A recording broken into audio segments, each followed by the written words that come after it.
नमस्कार दोस्तों, मैं रेखा धीमान।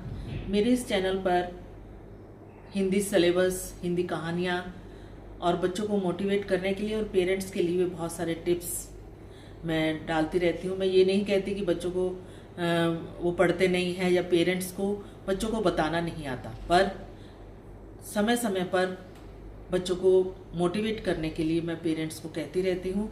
मेरा 30 इयर्स का टीचिंग एक्सपीरियंस है। बहुत सारे पेरेंट्स और टीचर्स से और बच्चों से डील किया है, तो उनकी मनोभावनाओं को समझते हुए मैं ये वीडियो डालती हूँ ताकि सबको लाभ पहुँच सके। मेरे जो एक्सपीरियंस है उसका सबको फ़ायदा हो सके। तो आज मैं इसलिए आपको ये अपनी बात कहना चाहती हूँ क्योंकि एग्ज़ाम शुरू हो गए हैं बच्चों के। हर एक क्लास के, बोर्ड के, हर स्टेट में एग्ज़ाम शुरू हैं और हमें लगता है कि हमारा एग्ज़ाम बच्चों के नहीं है, हमारे ही एग्ज़ाम है, हमारी ही परीक्षा है। यह समय हमारी ही परीक्षा का होता है वैसे देखा जाए तो, क्योंकि हमने बच्चों के उनको भी समझना है, उनको हौसला भी देना है, उनको तैयारी भी करवानी है। और बार बार आप बच्चों को बोले कि आप मेहनत करो, आपको जितने भी मार्क्स आएंगे, जैसा भी आपका रिजल्ट होगा, हम आपके साथ हैं, इसलिए घबराओ नहीं। बच्चे पढ़ चुके हैं, अभी ये नहीं ज़रूरी कि वो इस समय पढ़ेंगे बैठ के तभी होगा। पढ़ना तो है, मेहनत तो करनी है, पर सबसे ज़्यादा ज़रूरत इस समय उनको हौसला देने की है कि हम साथ में हैं। वो क्योंकि बच्चों में डर भी है, तनाव भी है और एकदम डरे हुए भी रहते हैं। पूरा साल वो पढ़ते हैं, पर बोर्ड का बार बार बोल के प्रेशर डाला जाता है कि बोर्ड एग्ज़ाम है, पढ़ो बैठ के। और परीक्षा के दिनों में सभी को, टीचर्स को भी और पेरेंट्स को भी, पर इस समय पेरेंट्स के पास बच्चे ज़्यादा होते हैं, तो उनको कहो कि और पढ़ो, अच्छे नंबर आने चाहिए, पर डरो मत।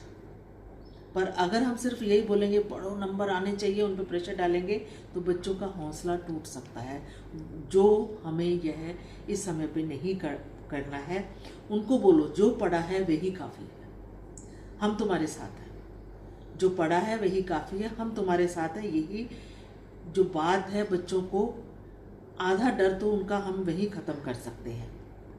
किसी के साथ उनका कंपैरिजन मत करो कि किसके कितने नंबर आ रहे हैं, कैसे कर रहे हैं, क्योंकि हर बच्चा अलग होता है, उसकी कैपेसिटी अलग है, क्षमता अलग है कि वो क्या कर सकता है। तो हमें अपने बच्चे का पता भी होता है, बार बार प्रेशराइज करते हैं, पर अगर हम अच्छे शब्दों का उनको हौसला दे के करें कि हम तुम्हारे साथ हैं, ये शब्द बोले, तो यकीन मानो कि ऐसे प्रोत्साहन से चमत्कार होगा।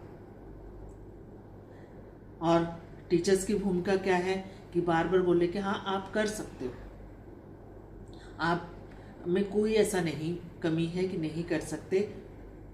और बच्चे को ऐसे बात बोलकर उनको खुद पर विश्वास करना सिखाना होता है।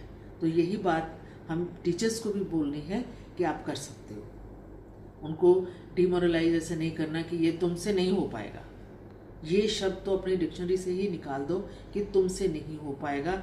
तो ये चीज़ बच्चों को बहुत नीचे लेके जाएगी। मैंने देखा है बहुत सारे टीचर्स ये शब्दों का प्रयोग करते रहते हैं, पर हमें नहीं करना है।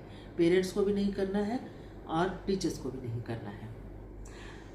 परीक्षा के दिनों में बच्चों को डांट नहीं, सहारा चाहिए होता है।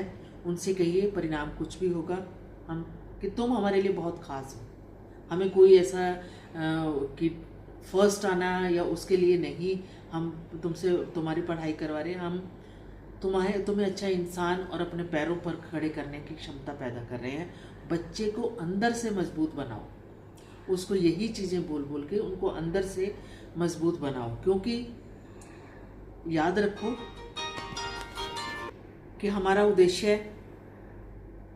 अच्छे नंबर लाना नहीं है, बल्कि अच्छा और आत्मविश्वासी इंसान बनाना है। जीवन परीक्षा का एक पड़ाव है, पूरी ज़िंदगी नहीं है। ये बच्चों को आप समझाओ। अंत में मैं यही कहूँगी कि जो ज़्यादा उन पर दबाव ना डालो, उनका मनोबल बढ़ाओ, उन्हें एहसास करवाओ कि आप अकेले नहीं हैं। चाहे कैसा भी रिज़ल्ट होगा, कैसा भी परिणाम होगा, हम तुम्हारे साथ हैं। क्योंकि जब बच्चे को माता पिता शिक्षक का साथ मिल जाता है तो उनके लिए कोई परीक्षा कठिन नहीं रहती। वो हर जीवन की हर परीक्षा में वो सफल हो सकते हैं। तो ढेर सारी शुभकामनाओं के साथ मैं ये वीडियो यहीं ख़त्म करती हूँ। आप मेहनत कर रहे हो वैसे ही करते रहो, ईमानदारी से आगे बढ़ो, सब अच्छा ही होगा। धन्यवाद।